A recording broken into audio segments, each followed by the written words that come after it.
बच्चों, जल्दी से उठ जाओ, हमें काम से देर हो रही है। अपनी मम्मा की आवाज़ सुनकर दोनों बच्चे जल्दी से उठ जाते हैं। मम्मा चिड़िया ज़रूरी चीज़ें लेती है और अपने बच्चों को साथ लेकर अपना समोसों का ठेला लगाने चली जाती है। कालू, ओए कालू, उठ जाओ। देखो, वो चिड़िया ने ठेला लगा भी लिया है। हमें जल्दी से जाना होगा, नहीं तो सारे पक्षी चिड़िया से समोसे खाकर पेट भर लेंगे और हमारी चना चाट कौन खाएगा। उठाओ चने और मैं चटनी उठाता हूँ। फिर कौवा और कौवी भी चिड़िया के सामने ही जाकर अपना चना चाट का ठेला लगा लेते हैं। चिड़िया अपने काम पर पूरा ध्यान देती, वो समय पर हर काम करती, जबकि कौवे थोड़ी सी भी मुश्किल देखकर अपना ठेला बंद करके घर चले जाते थे। कालू, आज धूप बहुत तेज है और वैसे भी अभी तक कोई ग्राहक नहीं आया। चलो घर जाकर सो लेते हैं थोड़ा। हाँ, जो माल बचा है वो कल बेच देंगे। ऐसे कौवे घर चले जाते हैं। बचा हुआ माल दूसरे दिन तक बासी हो जाता। यही वजह थी कि कोई भी कौवों की चना चाट पसंद नहीं करता था। एक तोता वहां आता है। अरे, कौवों का ठेला तो बंद है। मैं तो चना चाट लेने आया था। मैं चिड़िया के पास जाता हूँ। चिड़िया तो सुबह से लेकर शाम तक धूप में अपना ठेला चलाती थी। चिड़िया चिड़िया, मैं कौवों से चना चाट लेने आया था, मगर उनका ठेला तो बंद है। तुम मुझे समोसे ही पैक कर दो, मेरे घर में दूसरे जंगल से मेहमान आए हैं। तोते भैया, मेरे समोसे जो भी खाएगा अपने पंख चाटता रह जाएगा। तोता चिड़िया से समोसे लेकर चला जाता है। ऐसे चिड़िया का धंधा दिन ब दिन बढ़ता गया। उठो बच्चों, काम का समय हो गया है। मगर मम्मा, आज तो बाहर बारिश हो रही है। बेटा, इतनी भी तेज बारिश नहीं है कि हम काम से ही छुट्टी कर लें। आप मेरा ये छाता उठाओ और मेरे साथ चलो। मम्मा चिड़िया तो बारिश में भी अपना ठेला खोलती है।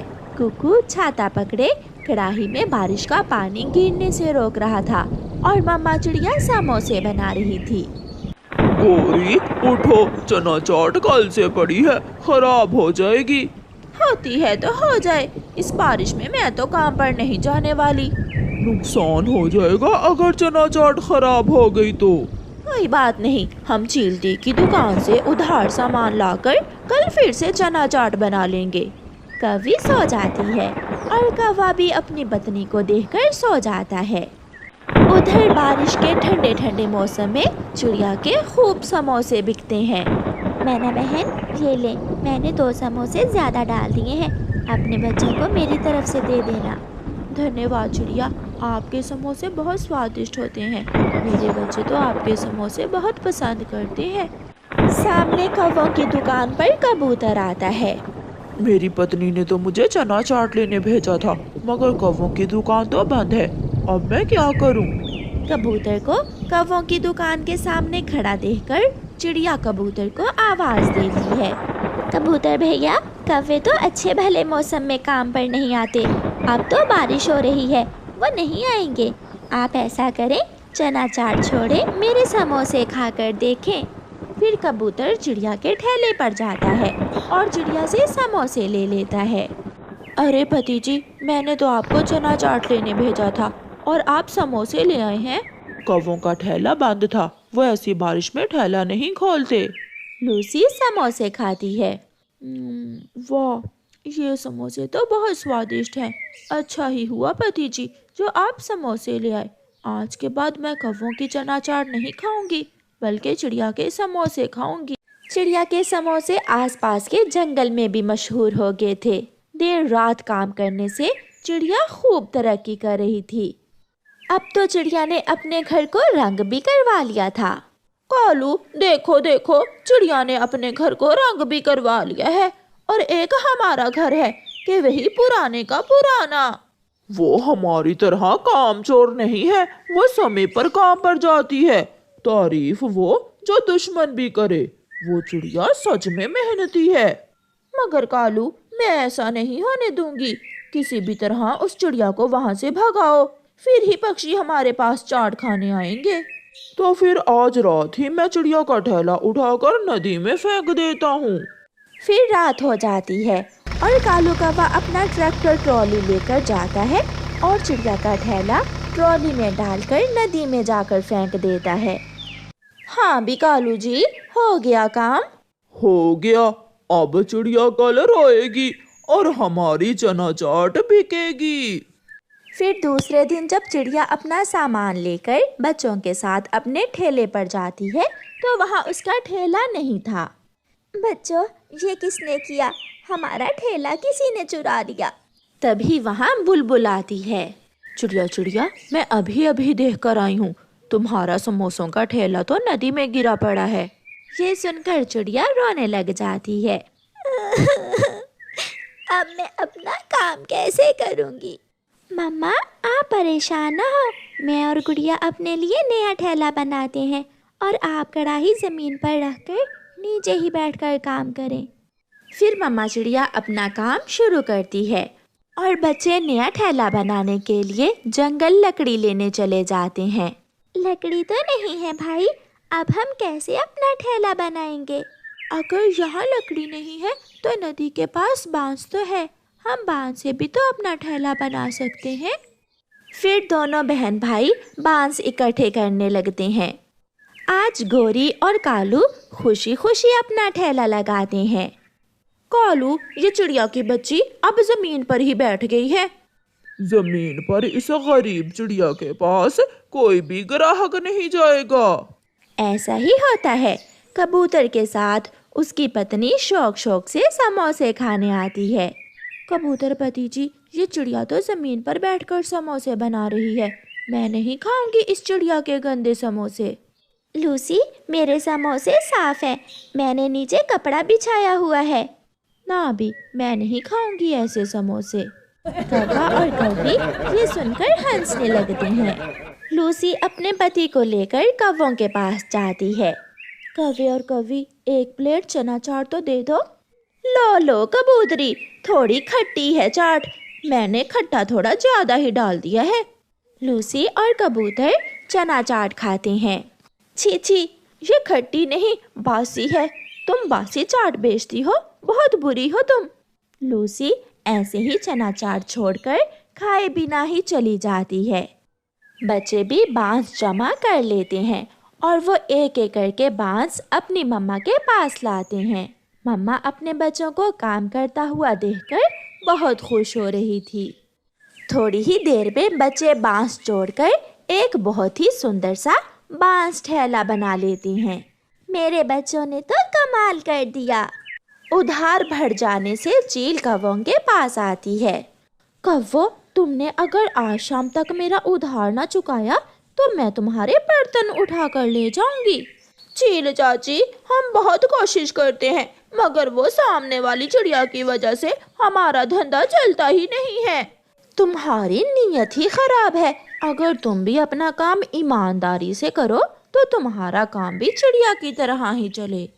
और दूसरे दिन चील कौवों के सारे बर्तन ही उठाकर ले जाती है। अब ये बर्तन बेचकर ही मैं इन कौवों का उधार पूरा करूंगी। कौवे चिड़िया के ठेले के सामने बैठे रो रहे थे मगर चिड़िया का काम अब भी बहुत अच्छे से चल रहा था।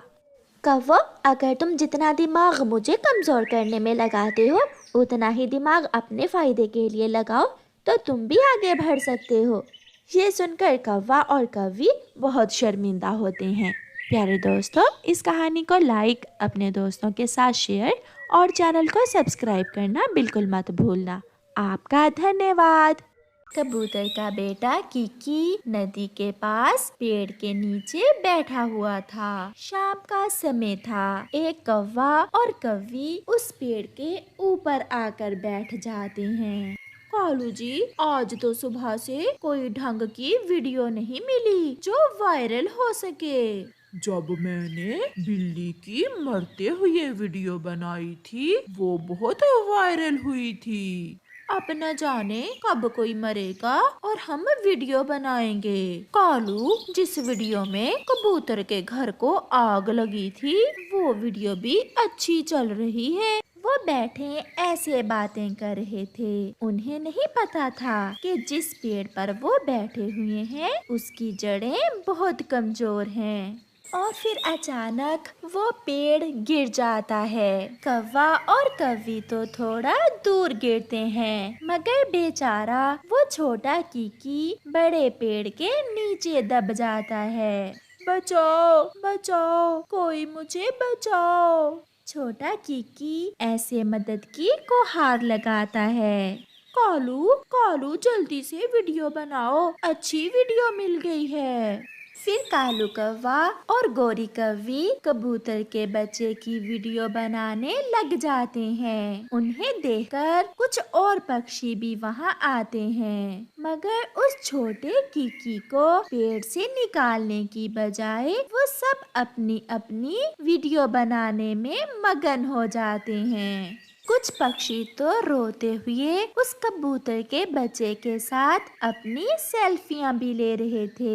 1 घंटे के बाद आवारा उल्लू उड़ता हुआ वहां आता है। शायद उसके पास कैमरे वाला मोबाइल नहीं था, अगर होता तो वो भी वीडियो बना लेता। इसलिए आवारा उल्लू कबूतर को बताने चला जाता है। कबूतर कबूतर, तुम्हारा बेटा नदी के पास पेड़ के नीचे दब गया है, जल्दी जाकर उसे बचा लो, अगर देर हो गई तो वो मर जाएगा। उल्लू, ना करो, ऐसा मजाक ठीक नहीं, कीकी नाम है ना उसका, जाओ, वहाँ भीड़ लगी हुई है। फिर कबूतर वहाँ से भागता है। वो दूर से ही अपने बेटे को पुकारता है। मैं आ गया मेरे बेटे, मैं आ गया हूँ, मैं बचा लूंगा अपने बेटे को। कबूतर पेड़ की डाल को अपनी चोंच से पकड़कर जोर लगाता है। कालू, यहाँ यहाँ आकर बनाओ, यहाँ से कबूतर और इसका बेटा दोनों वीडियो में आ रहे हैं। अब तो सीन में और भी जान पड़ गई है। छमछम अंकल भी अपनी ऐनक लगाए वीडियो बनाने में मसरूफ था। बहुत मुश्किल से कबूतर डाल को हटाता है और अपने बेटे को उस पेड़ के नीचे से निकालता है। अगर आज मेरा बेटा इस पेड़ के नीचे था तो कल आप में से भी किसी का हो सकता है। मेरे बेटे की मदद करने की बजाय सब वीडियो बना रहे हैं। अपनी जबान संभाल कर बात कर, ओए कबूतर, हमने कौन सा पकड़ कर तेरे बेटे को पेड़ के नीचे दबाया है। चल गोरी, जाकर अभी वीडियो को एडिट भी करना है। फिर गोरी और कालू वहाँ से चले जाते हैं और बाकी सब पक्षी भी अपनी अपनी राह लेते हैं। छमछम अंकल का चश्मा गिर जाता है और उसे कुछ दिखाई नहीं दे रहा था। कबूतर आगे बढ़कर उसका चश्मा उठाकर उसे देता है। पापा, छमछम अंकल भी मेरी वीडियो बना रहा था, मैंने इन्हें बहुत आवाजें दी, मगर ये कौवों से आगे बढ़कर मेरी वीडियो बनाए जा रहा था। ये सुनकर छमछम अंकल थोड़ा सा शर्मिंदा तो होता है, इसलिए कुछ बोले बिना वहाँ से भाग जाता है। कबूतर और उसका बेटा भी घर चले जाते हैं। अभी थोड़े ही दिन हुए थे कि नदी से गुजरती हुई रंग बिरंगी तितली तेज हवा के झोंके से नदी में गिर जाती है। वो एक पत्ते के साथ लिपट जाती है। नदी में कुछ देखकर सबसे पहले उल्लू वहां पहुंच जाता है, क्योंकि आज उसके पास कैमरे वाला मोबाइल था। वो तितली की वीडियो बनाने लगता है। उसे देखकर सब पक्षी अपना अपना मोबाइल लिए वहां आ जाते हैं। क्या सीन है कालू, ऊपर पेड़ के ऊपर चढ़कर वीडियो बनाओ। और तुम यहाँ से तितली को अपने पंख हिलाते हुए कैप्चर करो। मेरे पंख गीले हो गए हैं, मुझे पानी से बाहर निकालो, मैं कोई तमाशा नहीं हूँ। मत करें ऐसा, मेरी मदद करें, मैं मर जाऊंगी, मुझे पानी से बाहर निकालें। मगर कोई भी छोटी सी नाजुक तितली की बात पर ध्यान नहीं देता। पानी के तेज बहाव से वो पत्ता तितली से छूट जाता है और वो तितली गहरे पानी में डूब जाती है। सब पक्षियों की वीडियो तो बन जाती है, मगर वो तितली अपनी जान गंवा देती है। एक आंसू भी किसी पक्षी की आंख में नहीं था, बल्कि वो एक दूसरे को अपनी बनाई हुई वीडियो दिखा रहे थे। इससे पहले कोई छमछम अंकल से उसकी उम्र का सवाल करता, वो तितली के डूबने के साथ ही वहाँ से चला जाता है। चिड़िया और कबूतर भी वहाँ आते हैं। मर गई डूबकर वो तितली, किसी ने उसे नहीं बचाया। चिड़िया, हम अकेले नहीं, वो देखें छमछम अंकल बूढ़ा हो गया है, मगर वो भी वीडियो बना रहा है। वो चला गया है, अभी अभी गया है। ऐसे उस जंगल के पक्षी इतने बेहिस हो गए थे कि वो किसी की भी मदद नहीं करते थे, बल्कि जब भी कोई मुसीबत में होता तो उसकी वीडियो बनाने लगते। फिर एक दिन पहाड़ की चोटी पर कालू कौवे का बेटा जग्गू अपना मोबाइल लिए बैठा था। वो ऊंची चोटी से अपनी सेल्फी लेना चाहता था। वो बड़े पत्थर पर अपना मोबाइल रखता है और बहुत मुश्किल से उस पत्थर के ऊपर चढ़ जाता है। वो सेल्फी तो बना लेता है, मगर पीछे से एक छोटा पत्थर सिरकता हुआ सीधा आकर जग्गू के सर में लगता है और वो गिर जाता है। खून बह रहा था और वो रो रहा था। फिर क्या था, जो पक्षी वहाँ आसपास के थे अपने अपने मोबाइल और कैमरे लेकर आ जाते हैं। सब वीडियो बनाने लगते हैं।